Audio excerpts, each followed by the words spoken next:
me, Simerjeet, about your profile was that you started your career in the Hmm. realm of hospitality. That's right. And today you're this kick-ass, really famous motivational speaker with more than 45 million views. So I'm sure the journey must have been creative. So can you give us a glimpse of your journey? So, Simerjeet, the intent of starting this podcast slash show was just to give people a glimpse of how creativity can be discovered, developed, nurtured, and harnessed in its full spectrum.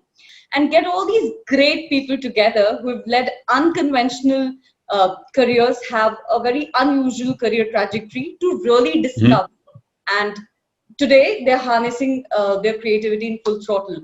I think creativity has been at the root of everything, right from the conception of the idea to when the thought first came across, flashed across my mind, to making some bold decisions, to sort of reorienting what I do for a living. So it was creativity was there at as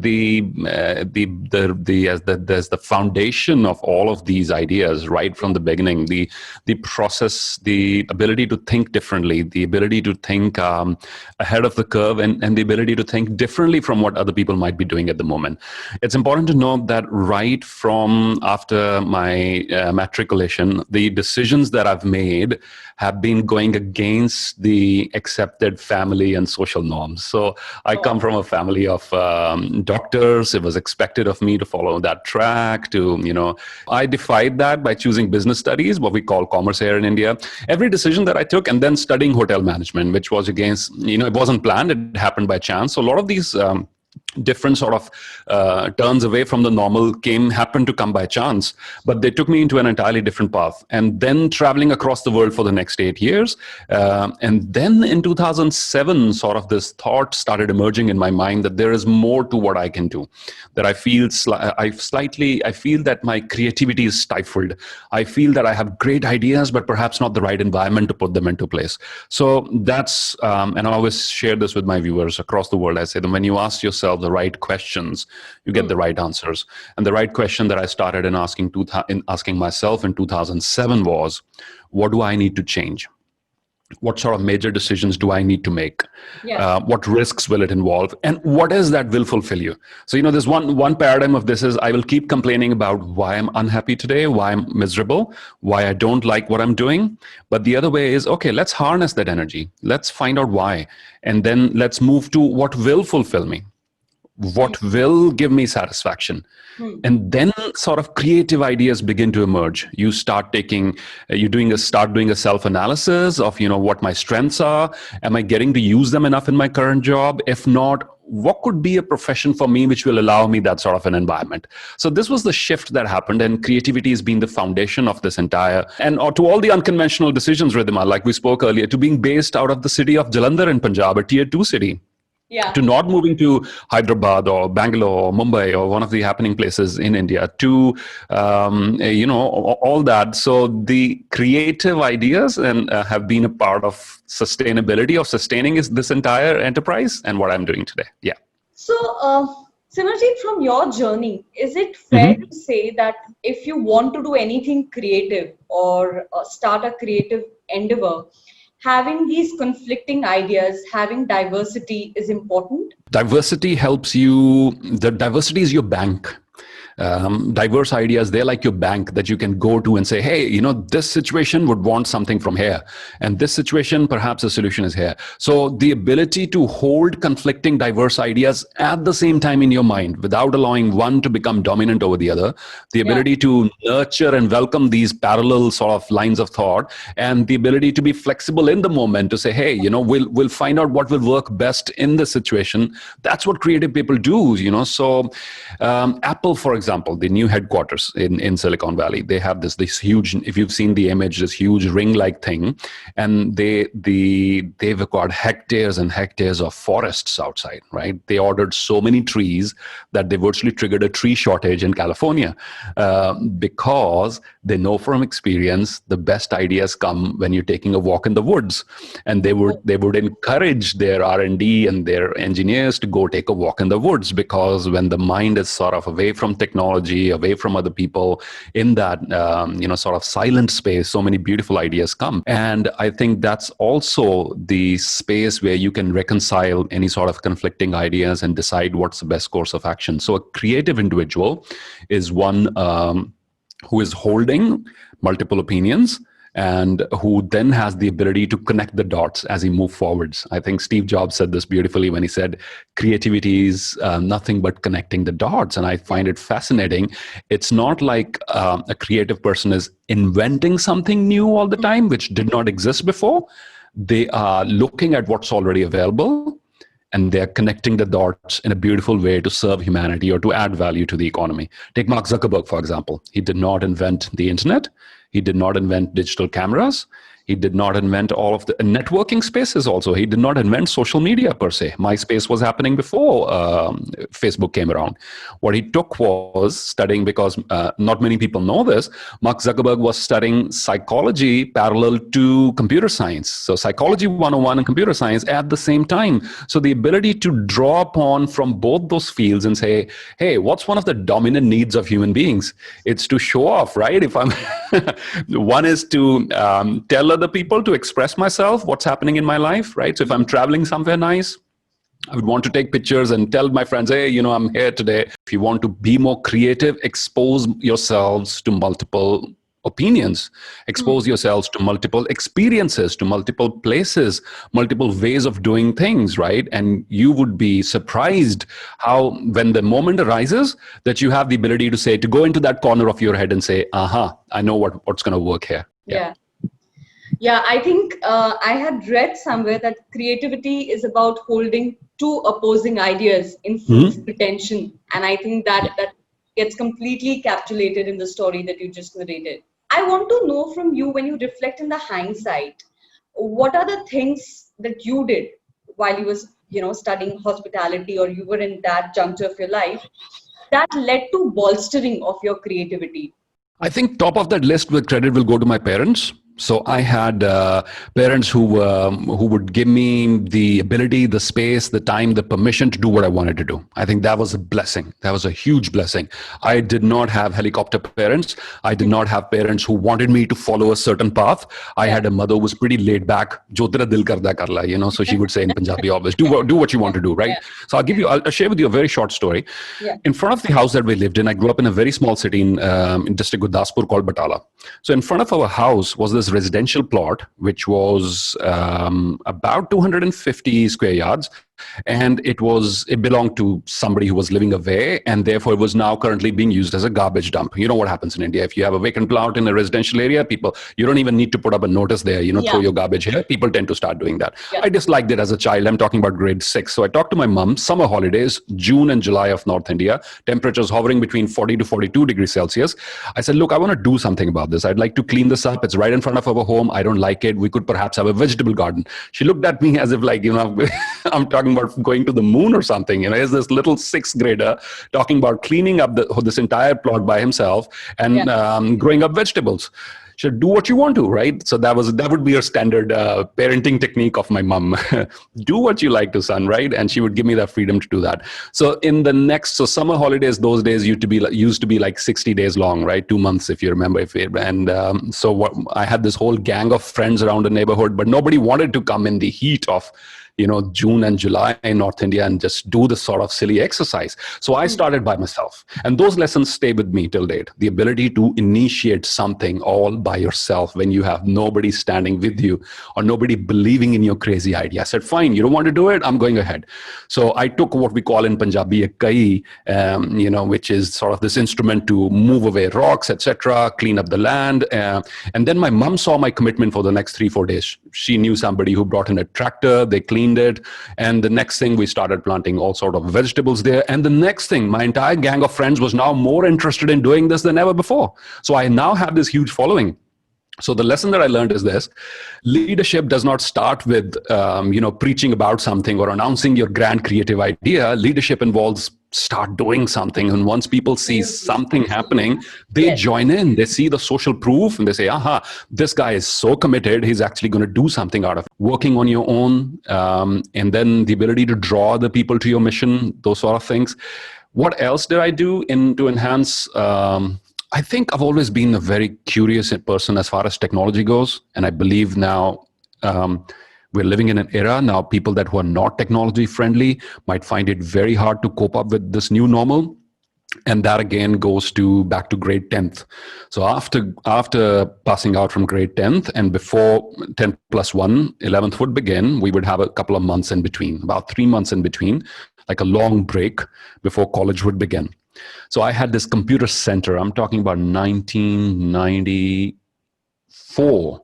I had this computer center in my neighborhood, which came up, and we were so very excited. As a kid, I went up. I, became friends with this guy, who was about 20 years my senior. So, in order to develop that sort of an ability to make friends with someone who's 20 years your senior, right? And I said, okay, can you teach me? And he said, okay, come on in. He taught me about MS-DOS, and we were so excited. Microsoft Windows was launched around that point of time, and it came in 10 floppy disks.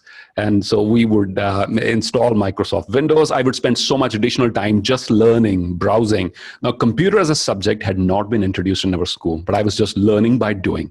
I got so good at it, Ridhima, that I would, even I did not know touch typing, but I started, people would come for odd jobs. Can you type in my CV, please? I need to send this letter somewhere. So I started doing basic word processing jobs for them. Now, to cut a long story short, what I ended up with was very good tech skills. I was not afraid of technology. And this thing helped me in my hospitality career. This thing has helped me in my keynote speaking today. Because when I moved back to India in 2007 in Jalandhar, everybody said, what are you going to do from here? This is not the sort of city that you should be in if you want to do what you're doing. And that's when the aha moment happened for launching the website and digital marketing and doing all that before the others were doing. This was a blessing in disguise, because had I been in Delhi, or had I been in Mumbai or San Francisco or Dubai, I would have gone the traditional way of hiring a business development manager who would personally visit decision makers and having a printed brochure and follow the traditional way. Now, since I was not in that setting, I was forced to make new choices. And that sort of led me to this entirely different trajectory. So where I thought of saying, okay, I'm going to be a motivational speaker for the country, thanks to the World Wide Web, the www.simerjeetsingh.com, it took us international before we even expected. So queries started coming in from Middle East, Southeast Asia, all across the world. And, look where it has brought me. So the learning of skills which were not in my domain, that really added to this entire thing. Why should I take up this course? How it will help me professionally? It is not related to my profession. So I'm keeping that notion aside, that how is this learning relevant to me, and really acquiring that knowledge, and then later figuring out how it will be relevant. Has that kind of mindset helped you, Simerjeet? Yeah, I still follow that. Every year I try to attend virtually or in person the top conferences for technology, for innovation. Even though I'm a non-tech person, I'm not an engineer. Right. So, but I would still go to WCIT, World Conference of Information Technology, Future of Work, all of the sort of tech events that are happening, because a couple of reasons. A, a lot of my clients are in that domain. So I want to know what's happening. B, these technologies are going to shape the world in the few years from now. So it makes sense to know what's happening. And so people often question this, but I feel it's important. So you expose yourself to multiple things. You go to theater and arts and culinary experiences and travel and networking events, and you learn so much because you have that aha moment. See, creative people are always pregnant with problems. I like that term. I'm going to use it very, very soon. They're pregnant with problems. Yeah. Sure. There's like a gestation period, and they're holding issues, and then they find inputs from somewhere, they get their nutrition from somewhere, and they have their aha moment. Idea already took birth. It was conceived long time back. But now the idea will be born into a full-fledged reality. It will see the light of the day. So that's how it is. So it's not like they sit down at a problem and they have a breakthrough. It doesn't work like that. Some of the problems they've been struggling with, they've been holding on to them for quite some period of time. And due to these diverse experiences, many of which happen to be outside their domains. I love outsiders, by the way. You see some of the top people who have shaken up industries. Steve Jobs, not an engineer. Yes. Elon Musk, not from the He's not a traditional rocket automobile. scientist. Yeah. He's not a rocket scientist, and not a traditional space scientist, and Yeah. also not from the auto industry, not from the traditional auto Absolutely. industry, Yeah. right? So look at what he's done with Solar City and with Tesla and with SpaceX, and same with Steve Jobs. Steve Wozniak was the person behind the design, and then later on, Jonathan Ive was the chief designer, etc. But Steve then, shaking up the music industry, the personal gadgets. People did not even know something like, and they needed something like an iPad. People knew they wanted a mobile phone and then a personal computer. They did not know there was something in the middle until he brought it to the world. He would not even do focus groups, right? He said once, Henry Ford said, if I would have asked my customers before he launched the car, if Henry Ford would have asked his customers what did they want, they would have replied they needed a faster horse, right? Because horse carriages were Yeah. popular before the Model T came in. So if you're an outsider, don't have this fear, oh, I'm not an expert in this domain, because sometimes being an expert of the domain Comes in the might way. just be the thing that goes against you, because you're carrying the dogma of what cannot be done in the field, right? Just like a little child, kids come in with possibilities. Everything is possible for a little child, right? They don't know any limitations. So if you enter a new domain with the mindset of a little child, seeing possibilities everywhere, think of all the wonderful things that you can achieve. I want to know from you, in your career, what kind of problems did you intend to solve, and were there failures on the way? And how did you tackle with those failures? Because a lot of people have this basic notion, because it's a unfamiliar arena. What if I fail? I think, Ridhima, number one is, I'll just dwell a little bit more upon what I mentioned earlier, was making my journey as a motivational speaker, as a keynote speaker, doing what I'm doing today, making this journey sustainable. That was challenge number one. Sitting in a tier 2 city in India, starting with zero credentials, not an MBA, Yeah. right? And starting with zero clients. Of course, everybody starts with zero clients, but then making this huge, leaving my safety zone. So me and my wife, we were doing pretty well for ourselves in the UK, leaving that, and then all of a sudden you go on your entrepreneurial journey, but there is no security whatsoever of a paycheck coming in every month, right? I read it somewhere, nicotine and a paycheck are two of the biggest addictions known to man, right? Yes. So I don't smoke, so I don't know about nicotine, but paycheck, yes. If you're living in the safety of a paycheck coming to you at the end of every month, it's a different ballgame altogether. But that disappeared.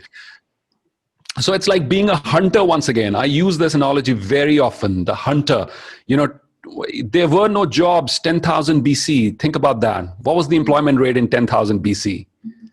Zero, right? There were no jobs. Everybody would get up in the morning and they would go either hunt or fetch, right? Major problems that I had to solve was, how do we let the world know what we're doing? So that went in 2 stages, right? And I said, stages, you got to adapt. Creative people, innovative people. Let me also introduce the term innovative here, because creativity is coming up with ideas. Innovation is making ideas happen, right? And there's a huge gap in between to cross. Not all creative people are able to execute their ideas. And that's a challenge, right? With due respect, ideas don't change the world. Opinions don't change the world. Actions do. So we got to cross that bridge from creativity to innovation. So, okay, I had plenty of ideas, but you got to adapt to the situation. So the first thing was, how do we reach out to people? How do we let them know what we're doing? So in the beginning, I just pick up my car in the morning and just drive around the city of Jalandhar and the rest of Punjab as much as I could for the next 3-4 hours. Chandigarh, or we have this, one of the biggest pharma manufacturing belt cluster is in a place in Himachal Pradesh called Baddi. So you got all the huge MNC centered around there. So whenever we would see, sort of the signboard of a credible organization, I would walk in. I've done cold calling. Cold calling is calling somebody on the phone without appointment. But what do you call walking? Cold walking in, right? So my name is so-and-so. This is what I do. Can I speak to your HR head or your learning and development head or your CEO or whatever? And you see, one thing leads to another. One breakthrough will lead to another. Nothing goes wasted. Nothing is wasted in this entire process. Was it nerve-wracking to do these cold walking? Because I know a lot of people, including myself, who think cold walking or cold calling doesn't work in our spheres. See, my livelihood was at stake. And when you create situations that are compelling enough, you will use every means available to do what needs to be done. So it was, I did not have anything to fall back upon. The whole family had their eyebrows raised this high. He's gone mad. Why did he come back? Everything was, it's so hard to let go of something that is working absolutely fine. How do you explain it to people? Why did you leave your career? You were going to be general manager next year. And why did you leave it? Why are you coming back here? I had this dust allergy problem and so many other things. And that would get triggered in the monsoon season here in India. And everybody would raise questions. What's going on with you? And so there was so much at stake. And I love it. Because when you got to prove yourself to and show people that, yes, it can be done, you don't need any external motivation. It's coming from within you because there's a huge challenge in front of you. So, no, we had no choice. There was no looking back. Khalil Gibran said it beautifully. He said, when the river is about to merge into the sea, the river trembles with fear. Because the river is looking back at all the mountains and the plains and everything, all the distance it has traveled. And now in front of the river is a large ocean. And merging into the ocean means it's going to disappear, right? Its identity is going to vanish. But the river does not know. Only when it will merge into the ocean, it will become the ocean. It's not about disappearing into the ocean. It's about becoming one with the ocean. And I think when the challenge is huge, you find means and wherewithal. So no, it was not uncomfortable. I mean, even if it was, Seth Godin calls it the lizard brain, so that's this primitive urge for self-preservation and not taking any risks. So the lizard brain might be at times telling me it's a dangerous thing to do. But hey, as I shared with you before, moving in all these different cities, working with all different companies, all different nationalities, it sort of gave me the confidence to do that. And I would encourage every youngster to develop that confidence, to be able to cold call, to have that elevator sales pitch. So I've had occasions when I would be speaking at one keynote in a resort or somewhere or a conference center, and the room next to me would be hosting another event. And I've had occasions I will meet the organizer or the CEO of the other company, and I would still pitch myself in those 3 minutes. Say, I hear you having an event next door. I'm speaking here, and this is who I am. And so that helped. So and then we realized the limitation of this arrangement, that I could not drive across the country or cannot drive across India or across the world in order to pitch and to tell people what I'm doing. And that's when the internet happened. That's when the website came in.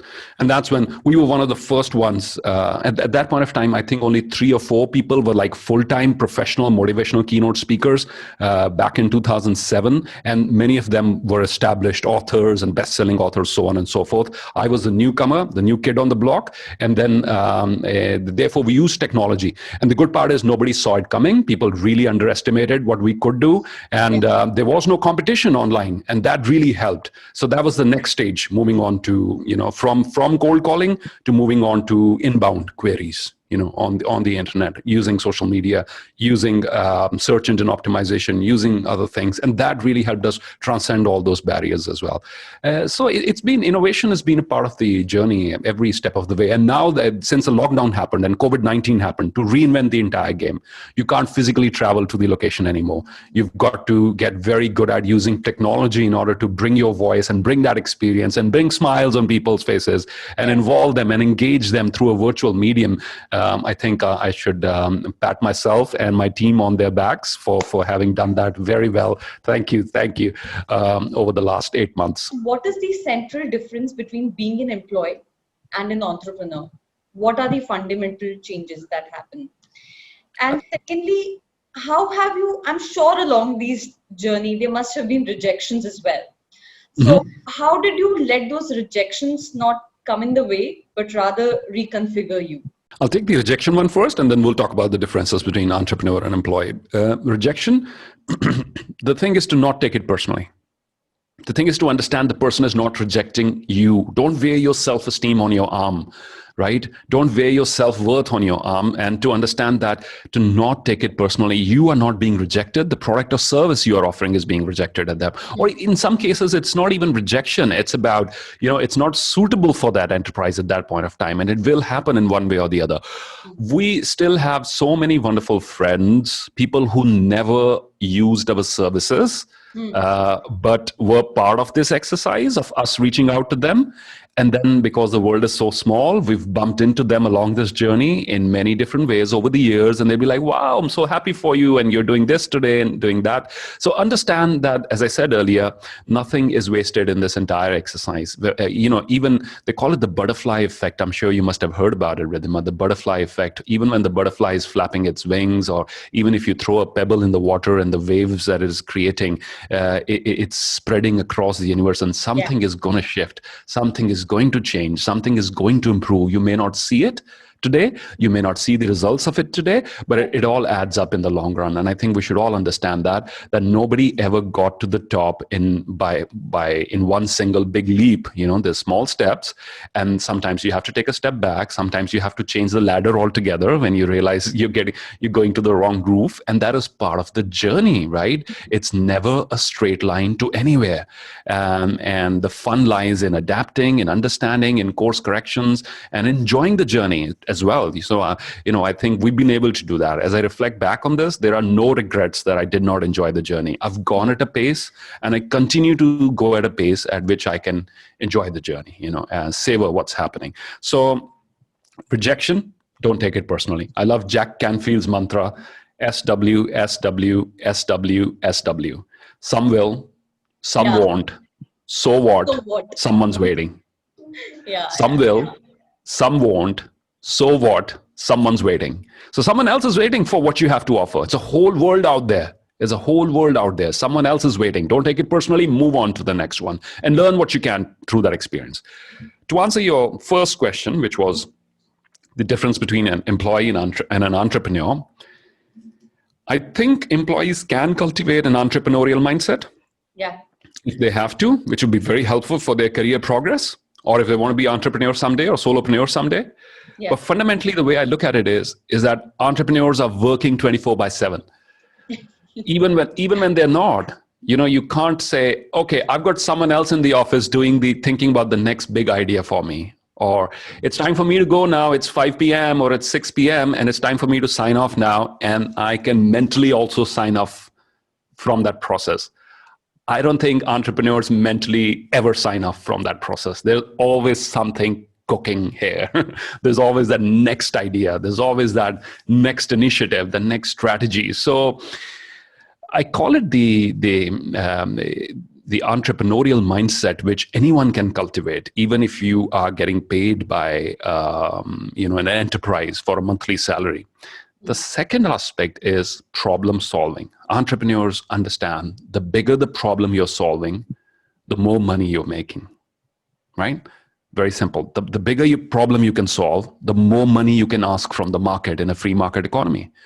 Making money is all about problem solving. Entrepreneurs know this. They know this. The more value I can add, the more revenue we can have, right?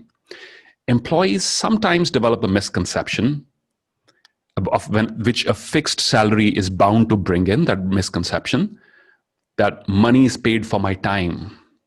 Yes. Which is incorrect. Yeah. And I think this single thing can do more damage to you than anything else. You're not getting, you think you're getting paid for your time, but in effect, you're getting paid for the value that you're adding during that time. Yeah. If employees can understand that, if you can add more value during the same number of hours, the amount of money you can make will go up a lot. You've got to understand that, right? Because entrepreneurs know this. The bigger the solution, the bigger the problem, the bigger the revenue, the more the revenue. And employees sometimes fall into the trap of believing the money depends upon the number of hours that I'm putting in. And that's a misconception. I want to do away with that. Simerjeet, my last question to you is your take and your message to all the people out there who still haven't figured whether what they're doing, it's made for them or not. And how can they get started on their journey of discovering their creativity and further harnessing it? I love the word discover. Discover, which if you break it down means remove the cover. Dis means take something off, remove the cover. So which means your passion is already there. Your natural inclination for something is already there. You were born with that desire, and now is the time. You just need to uncover it and undo the conditioning, which might be parental conditioning, societal conditioning. Society told you so, education system told you so, your parents told you so, and then slowly you absorbed all those influences and you started believing in that, and that's where the damage begins. So you need to undo that. How do you undo that? By asking yourself, what sort of line of work will sustain my passion for decades and decades? There's no retirement. I can't think of the word retirement, because what will blur the lines between fun and work, between work and play for me? What would that be? And how can I monetize that? Right? Or how can I bring that energy more into my job? Right? Where are the bottlenecks? If you're an employee working for someone else, you could ask, what are my strengths? What percentage of my strengths am I currently getting to use in this job at the moment? Why is that my strengths are not being used? If that's the case, who do I need to talk to in order to maybe have that little role change or expand the scope of my work so that I can use more of my strengths? And if you want to move into entrepreneurship, you've got to ask, what will give me joy in the long run? What will sustain my intrinsic motivation? Even if there's no money involved, what would I love doing? Right? And the money comes, you find out the way, because that's the next part. You follow the money first, and that's a mistake a lot of people do. A lot of people send emails to us, say, how can I be a motivational speaker? Not just that, how can I be a popular, successful motivational speaker? And I tell them, hey, wait, it's not that simple. It's not like you jump from point A to point B. It's a long journey, right? So people are sometimes attracted towards the fame or the money or the accolades or whatever, or the lifestyle of how it's portrayed on social media, of how it looks like, right? Of how it looks like on the outside, but it's not really that way. And that's the wrong start, because you're chasing, imagine playing a football game, if you will, and imagine you're so close to the goalpost that you're ready to hit goal, and then somebody moves the goalposts 10 feet away or 20 feet away, right? And that's what will happen if you're chasing money. It's like chasing your shadow. The old story goes, a little cat went to a happiness workshop, right? She was signed up for a happiness workshop, and the little cat came back from the workshop very happy with a certificate in his hand. Look, I've now attended the 3-day happiness program. And she's moving around in circles trying to catch her own tail, right? To which the grandfather cat is looking at this absurd behavior and saying, what's going on here? Said, well, I went to the happiness workshop and they taught me that happiness lies in my tail. And that's what I'm trying to do right now. I'm trying to catch my tail, because that's where happiness is. So the grandfather cat intervened and said, look, they taught you the right thing, but your approach is a bit wrong. Happiness is indeed in your tail, but you don't need to go around in circles in order to grab it. Just do what you want to do and follow your heart. And just like your tail, happiness will follow you everywhere that you go. And I think that has a profound lesson. Put your passion first. Put your fulfillment first. Put that joy of doing that thing first. And everything else is secondary. And I promise you, in this new, bold, virtual, connected, global world, there is an opportunity to earn money from whatever that is that you want to do. If writing is your forte, there are millions of people out there who would want you to do the copywriting for them or something else. If speaking is your forte, you've got that. You're good at baking cakes, there's a huge market for that. Whatever that you're good at, put the love, the joy of what you do first, and everything else will follow afterwards. So that was indeed very touching, Simerjeet. And for me, I think what I'm taking away is how you discover that you have to actually remove the conditioning, the years and years of conditioning that we are made to believe into. True. Simerjeet, I must say, firstly, a big thank you for making time for this conversation. Thank you to you too. And I'll tell you why I'm saying what I'm saying. So as an anchor and as a facilitator, I get exposed to a lot of motivational speakers. And, with all due respect to all the great motivational speakers, a lot of times I say, the way they motivate people and the way they talk, it looks like they're motivating only themselves, because to others it may not look realistic. But I think Right. what gravitated my attention was your session at Ericsson, is the Hmm. way, whatever you said, there was a very cogent, what you say, simple examples, right from Hmm. the way you were showing those videos.